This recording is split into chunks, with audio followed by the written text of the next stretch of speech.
Go.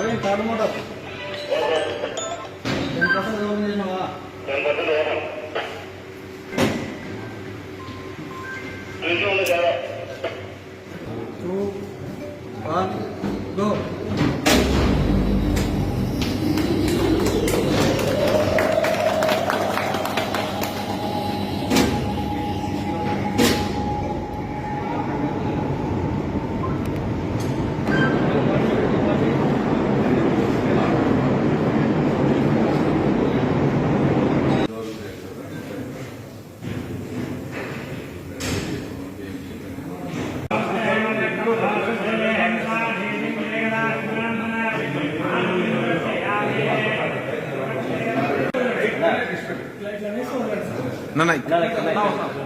Sir, wait, sir.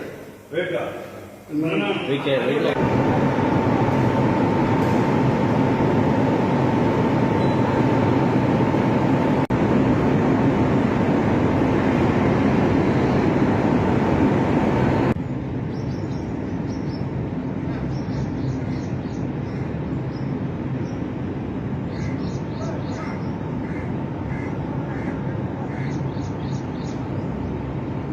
తర్వాత ముఖ్యంగా పులివెందుల నియోజకవర్గంలో ఉండే రెండు ప్రధాన డ్యామ్లు అయినటువంటి చిత్రావతి రిజర్వాయర్ కావచ్చు, అలాగే పైడిపాలెం కావచ్చు, అక్కడికి ఈరోజు గండికోట జలాశయం నుంచి కూడా పంపింగ్ స్టార్ట్ చేయడం జరుగుతూ ఉంది.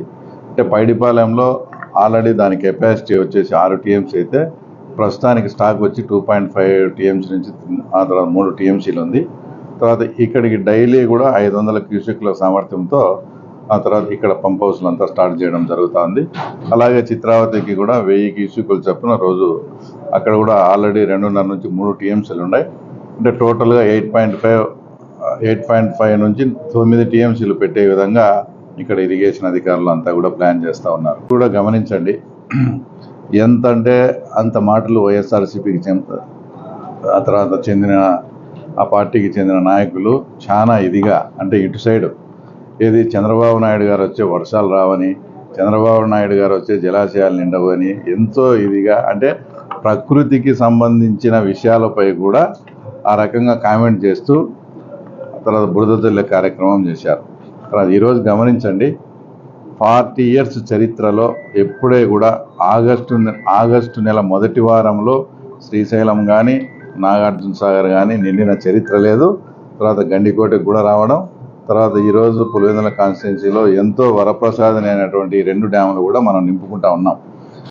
ఆ తర్వాత ప్రత్తి కానీ పంటలు కొన్ని చోట్ల అంటే నీళ్లు అందకు కూడా ఇబ్బంది పడే పరిస్థితులు ఉన్నప్పుడు తర్వాత మనం ఇప్పుడు ఈ నీటిని అంతా సద్వినియోగం చేసి తర్వాత ఇక్కడ ఉన్న అధికారులకు మా ముఖ్యమంత్రి గారు కూడా కోరుతున్నాం, మనకు కావాల్సినంత వాటర్ ఉంది, ఈ వాటర్ను ఇంకా మైక్రో ఇరిగేషన్ ద్వారా కావచ్చు, తర్వాత చిన్న ఫీల్డ్ ఛానల్స్ ద్వారా ఇంకా రైతులకు మరింత ఉపయోగపడే విధంగా కూడా దీన్ని తీర్చిదిద్దితే భవిష్యత్తులో రాయలసీమలో పులివెందుల ప్రాంతం అనేది హై జీడిపి ప్రకారం ఒక సస్యశ్యామలమైన ప్రాంతంగా కూడా ఆ తర్వాత భవిష్యత్తులో అభివృద్ధి చెందే ఇది ఉంది.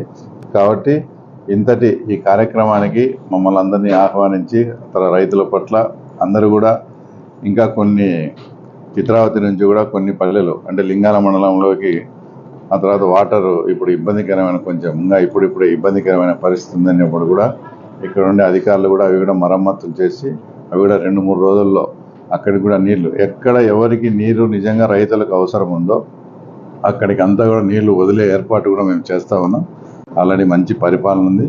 భవిష్యత్తులో కూడా పులివెందుల ప్రాంతం ఈ రకమైన సాగునీటితో మరింతగా అభివృద్ధి చెందుతుందని కూడా కోరుకుంటున్నాం.